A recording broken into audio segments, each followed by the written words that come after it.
श्री स्वामी समर्थ. श्री स्वामी समर्थ. नमस्कार मैत्रिणींनो, श्री स्वामी समर्थ. तुमच्या सर्वांच्या आपल्या चॅनलमध्ये खूप खूप स्वागत आहे.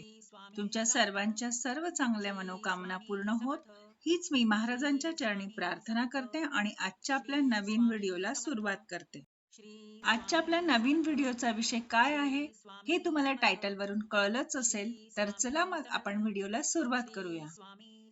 कोणी खूप कमालीची गोष्ट सांगितली आहे की ईश्वराचा भक्त होण्याचा अर्थ असा नाही की तुम्ही कधीही पडणार नाही. ईश्वराचा भक्त होण्याचा अर्थ असा आहे की ज्या वेळेस पण तुम्ही पडणार त्यावेळेस तो ईश्वर तुम्हाला सांभाळून घेणार, तुमचा हात धरून घेणार. कुठेतरी मी एक छानशी गोष्ट वाचली होती आणि तीच मी तुम्हाला आज इथे शेअर करणार आहे.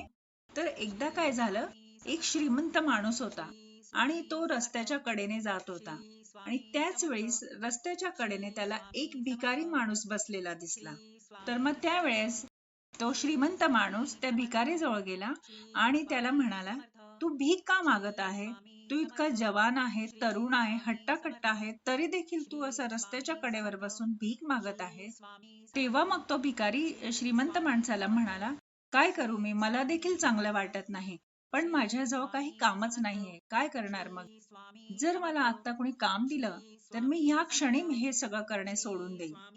तो सांगत होता की मी किती दिवसापासून नोकरीच्या शोधात आहे, काहीतरी मला लहान मोठे काम मिळाले, नोकरी मिळाली. आणि त्यावेळेस तो श्रीमंत माणसाने भिकाऱ्याला सांगितलं की माझ्याजवळ खूप छान असा पर्याय आहे, अगदी नोकरीपेक्षाही छान पर्याय आहे. आणि त्या भिकाऱ्याच्या डोळ्यात एकदम चमक आली आणि त्याने विचारलं, काय करावं लागेल? आणि त्या श्रीमंत माणसाने सांगितले की तू माझ्या व्यवसायामध्ये भागीदार बन, तुझं जीवन बदलून जाईल. आणि तो भिकारी लगेच त्या श्रीमंत माणसाच्या पायामध्ये पडू लागला आणि त्याचे पाया पडू लागला. आणि तो भिकारी श्रीमंत माणसाला सांगू लागला की तुम्ही माझ्यासाठी ईश्वराने पाठवलेले दूतच आहे. आणि त्या भिकाऱ्याने श्रीमंत माणसाला विचारले की काय करावं लागेल मला? आणि मग श्रीमंत माणसाने त्याला सांगितले की माझा एक तांदूळाचा प्लांट आहे, तिथून तुला तांदूळ आणायचे आहे बाजारामध्ये आणि ते विकायचे आहे. आणि नंतर मग जो काही नफा होईल त्यानंतर तो आपण वाटून घेऊ. आणि त्या भिकाऱ्याने सांगितले, तुम्ही मला एवढी मोठी संधी देत आहात, तुम्ही मला किती देणार? 20% देणार आणि 80% तुम्ही ठेवणार की 90 तुम्ही ठेवणार, 10% मला देणार? आणि तेव्हा त्या श्रीमंत माणसाने भिकाऱ्याच्या डोक्यावरून हात फिरवले आणि त्याला सांगितले की तू चिंता नको करू, तुला मी पूर्ण 90% देणार, मी फक्त 10% घेणार, तू फक्त काम कर, मी तुला फक्त संधी देत आहे, मला नकोय तुझ्या मेहनतची कमाई. आणि भिकारी पुन्हा त्याच्या पायामध्ये पडला आणि बोलू लागला की खरोखर तुम्ही ईश्वराने पाठवलेले साक्षात दूतच आहात.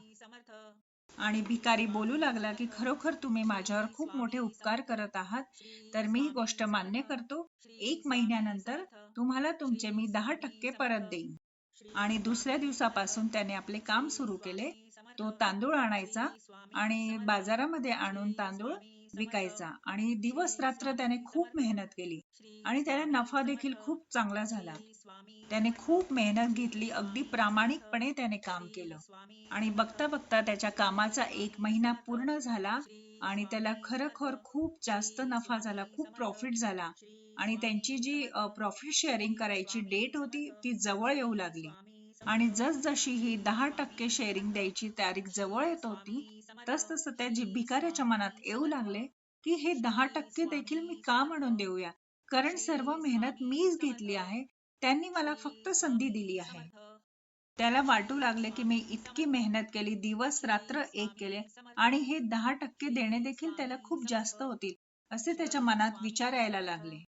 आणि शेवटी मग तो दिवस पण आला ज्या दिवशी त्यांना तो प्रॉफिट शेअरिंग करायचा होता. आणि तिथं तो श्रीमंत माणूस आला आणि त्याने सांगितलं त्या भिकाऱ्याला की चल आता दे, आज माझा 10% जे प्रॉफिट आहे ते मला आज परत दे. आणि मग भिकारी त्याला वेगवेगळे खोटे कारण देऊ लागला की मला खूप नुकसान झाले, की पैसे इकडे अडकले किंवा तिकडे अडकले, की मला काही फायदा झाला नाही, असे तो वेगवेगळे कारण देऊन त्याला द्यायची इच्छा नव्हती म्हणून तो खूप खोटी कारणे देत होता. आता तो त्याच्या व्यवसायामध्ये त्याचा भागीदार बनला होता आणि तो त्याला टाळू लागला की बघू आपण पुढच्या महिन्यात करूया आपला हिशोब. असे वेगवेगळे कारणे देऊन.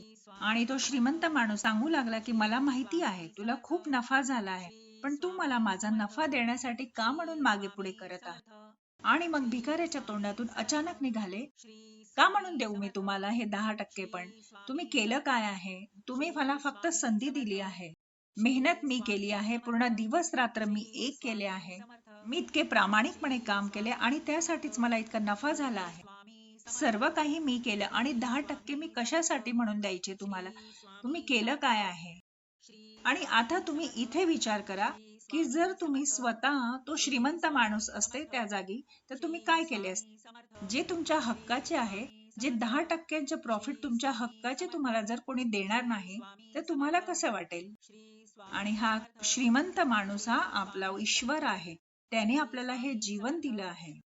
त्याने दिलेली ही संधी आहे, त्याने दिलेलं हे जीवन आहे. त्या ईश्वरामुळे आपल्याला इतकं सुंदर जीवन जगायला मिळत आहे, इतकं सुंदर जग आपल्याला बघायला मिळत आहे. आणि त्याच्यासाठी ह्या पूर्ण 24 तासामधून आपल्याजवळ 10 मिनिटं देखील त्याच्यासाठी नाहीये आपल्याकडे. कारण आपल्याला वाटतं की त्या ईश्वराने आपल्यासाठी काय केलं आहे, फक्त त्याने आपल्याला या जगामध्ये पाठवलंच आहे. बाकी सर्व तर आपणच करत आहोत. इथं मी तर तुम्हाला सांगेल की तुम्ही तुमच्या जो कमाईचा इन्कमचा जो भाग आहे त्यामधला 10% भाग तरी तुम्ही ईश्वराच्या नावाने खर्च करा, दान धर्म करा. 10% नाही तर निदान 5% तरी करा. 24 तासांमधून 10 मिनिटं नाही तर 5 मिनिटं तरी त्यांच्यासाठी तुम्ही द्या. 24 तासामधून 10 मिनिटं नसेल तरी 5 मिनिटं तरी तुम्ही त्यांच्यासाठी द्या. त्यांची भक्ती करा. बघा तुम्ही तुमचं जीवन सवरून जाईल. भक्ती किंवा अध्यात्म लोकांना असं वाटतं की ते आतापासून का करावे, म्हातारे झाल्यावर करायचे. पण आता आजकालचं लाईफ इतकं फास्ट झालं आहे, वेळ इतकी लवकर निघून जाते की जर तुम्हाला आनंदी आणि सुखी राहायचं असेल तर तुम्हाला अध्यात्माजवळ जावंच लागेल. अध्यात्म म्हणजे फक्त तुम्ही आपल्या आत्माशी जोडून राहणे आणि आपण आपल्यावरच काम करायचे. आणि आजचा व्हिडिओ इथंच थांबवते. आय होप आजचा व्हिडिओ तुम्हाला थोडा जरी हेल्पफुल वाटला असेल तर कमेंटला श्री स्वामी समर्थ लिहा आणि चॅनलला लाईक शेअर सबस्क्राईब नक्की करा. पुन्हा भेटूया अशा छानशा नवीन व्हिडिओ सोबत, नवीन माहिती सोबत. तोपर्यंत सर्वांना बाय आणि श्री स्वामी समर्थ.